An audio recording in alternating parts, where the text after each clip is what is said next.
Hi guys, this is Khursan Hashim from Flux Finances. I hope you guys are doing good. तो ये सारी इस war situation के बारे में मैं आज एक नई अपडेट आपको देता चलूँ कि कुछ फैक्ट्स एंड फिगर्स हैं जो मैं आपको देता चलूँ। अमेरिकन स्टॉक एक्सचेंज के बारे में अगर हम बात करें तो सबसे ज़्यादा सफ़र अमेरिकन स्टॉक एक्सचेंज इस टाइम कर रही है। फाइनेंशियली बहुत ज़्यादा अमेरिका भी सफ़र कर रहा है, तमाम कंट्री सफ़र कर रही हैं जो जो इसके अंदर इन्वॉल्व हैं, ठीक है। और अमेरिकन स्टॉक एक्सचेंज क्यों सफ़र कर रही है? आज जो क्रिप्टो मार्केट के हवाले से कुछ न्यू डेवलपमेंट्स आ रही हैं, कुछ न्यू डिसीजंस आ रहे हैं। वो डिसीजंस क्या हैं वो आज की इस वीडियो में हम लोग डिस्कस करेंगे। तो सबसे पहले अगर बात करते हैं अमेरिकन स्टॉक एक्सचेंज की, तो इस टाइम अमेरिकन स्टॉक एक्सचेंज की कुछ फिगर्स हैं that nearly $1 trillion have been wiped out from US stock market today just because of this war situation. $1 trillion is not a small amount, ये बहुत बड़ी amount होती है। और $1 trillion is wiped out of US stock market, जो कि history में शायद पहली दफ़ा हो रहा है। And what exactly triggered this? Definitely escalation of war थी, जिस वजह से ये ट्रिगर हो रही है चीज़ें। और मज़ीद अगर आगे ये एस्केलेट होती रही तो ये मज़ीद चीज़ें आगे ट्रिगर होती जाएंगी। होपफुली शायद सीज़ फायर की तरफ होपफुली कि सीज़ फायर हो जाए। अगर सीज़ फायर नहीं होता तो बहुत सारी कंट्रीज़ वर्ल्ड वाइड जो है वो सफ़र करेंगी और बहुत बुरा सफ़र करेंगी। और कंट्रीज़ के साथ साथ जो लोग हैं उन कंट्रीज़ में रहने वाले वो भी बहुत ज़्यादा सफ़र करेंगे, ठीक है। अगर हम बात करें कि क्यों ट्रिगर हुआ, तो देखें रिसेंटली जो Iran new supreme leader warned in his first statement to keep the Strait of Hormuz blocked.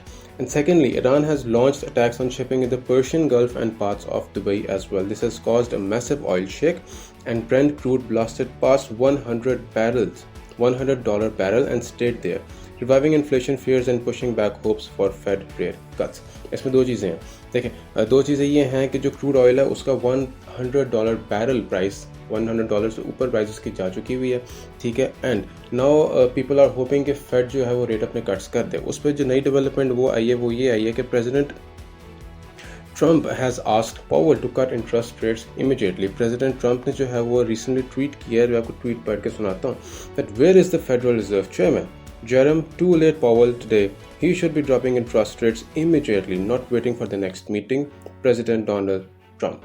अब इसका क्या मतलब? देखें, वॉर सिचुएशन की वजह से नाउ ही is trying to make the market stable, जो कि नहीं होने वाली। जेरम पावल के उसने एक फाइनल इमीडिएट कॉल दिया है कि जेरम पावल को लाजमी जेरम पावल को तो इस ट्वीट की वजह से जेरम पावल को ट्रंप ने एक आखिरी इमीडिएटली वार्निंग दी है कि जेरम पावल को इंटरेस्ट रेट्स अपने कट कर लेने चाहिए ताकि क्रिप्टो मार्केट्स, ये जितने भी मार्केट्स हैं वो स्टेबलाइज हो जाएं। लेकिन आई डोंट थिंक सो कि मार्केट स्टेबलाइज होने वाली है। इंटरेस्ट रेट्स कट करने से आप ऑयल की प्राइसेस को कंट्रोल नहीं कर सकते, ठीक। स्ट्रेट ऑफ हॉर्मूज जब तक बंद रहेगा ऑयल की प्राइसेस स्टेबल नहीं होंगी। जिस दिन स्ट्रेट ऑफ हॉर्मूज खुल जाएगा ऑयल की प्राइसेस ऑटोमेटिकली स्टेबल होंगी, इकोनॉमी स्टेबल होंगी and markets will get stabilised as well.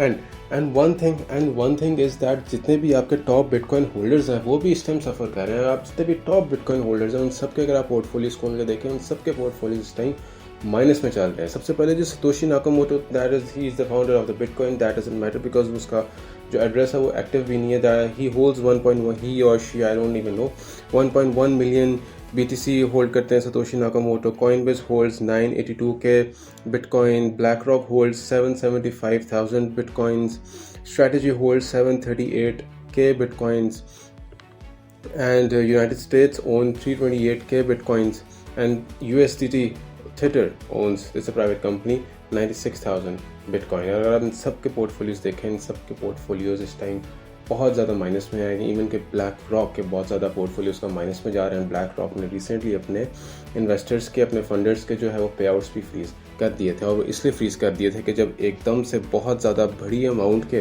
पे आउट्स जब आते हैं तो कंपनी के पास इतनी क्रेडिट पेमेंट्स नहीं होती कि वो सबको विड्रॉ दे सकें, ठीक है। अगर सपोज़ $10 बिलियन से एकदम से पे आउट मेरे पास आ गया तो मेरे पास $10 बिलियन से इट्स नॉट नेसेसरी कि मेरे पास $10 बिलियन इन कैश पड़ा होगा कि मैं लोगों को पे आउट दे सकूं।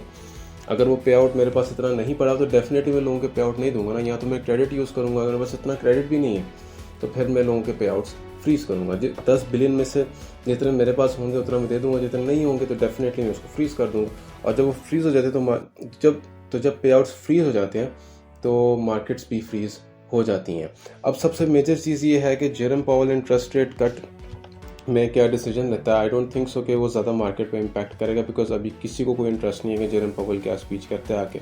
अभी जो मेन थिंग है वो ये है कि this war should end because if this war will escalate more, आपकी मार्केट्स, आपकी इकोनॉमीज़ बहुत ज़्यादा सफ़र करेंगी and they will get destroyed. जब तक स्ट्रेट ऑफ हॉर्मूज़ नहीं ओपन होता तब तक ऑयल प्राइसेस स्टेबलाइज नहीं होंगी। ऑयल प्राइसेस के साथ जो बाकी इन्फ्लेशंस हो रही हैं वो भी स्टेबलाइज नहीं हो सकती और आपकी मार्केट्स भी स्टेबलाइज नहीं हो सकती। लोगों को अगर कॉन्फिडेंस चाहिए मार्केट्स में दोबारा इन्वेस्ट करने के लिए तो दिस वॉर शुड एंड। अगर तो ये वॉर चलती रही तो लोगों में कॉन्फिडेंस नहीं रहेगा मज़ीद इन्वेस्ट करने का, बिकॉज वॉर सिचुएशन में सारे इन्वेस्टर्स अपना कॉन्फिडेंस लूज़ कर जाते हैं और लोग डर जाते हैं। ठीक है, अगर मैं फियर एंड ग्रीड इंडेक्स की बात करूँ क्रिप्टो मार्केट की, तो वो इस टाइम अपने लोएस्ट पे है, अराउंड 9 और 10, जो कि अपनी हिस्ट्री का सबसे lowest fear and greed index है।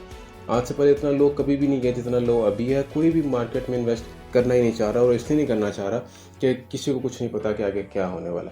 ठीक है, तो इसीलिए अगर आपको कुछ पता तो आप मुझे बता दीजिएगा कि शायद मैं भी फिर आपकी बात सुन लूँ। लेकिन अगर आपको भी कुछ नहीं पता तो बेहतर है कि आप मार्केट से बाहर नहीं और उसमें मज़ीद फ़िलहाल भी इन्वेस्ट ना करें। तो अगर आपको वीडियो अच्छी लगी हो तो चैनल को सब्सक्राइब ज़रूर कीजिएगा, वीडियो को लाइक कीजिएगा और अपना फीडबैक मुझे कमेंट सेक्शन में लाजमी दीजिएगा। Until next time, take care. Allah Hafiz.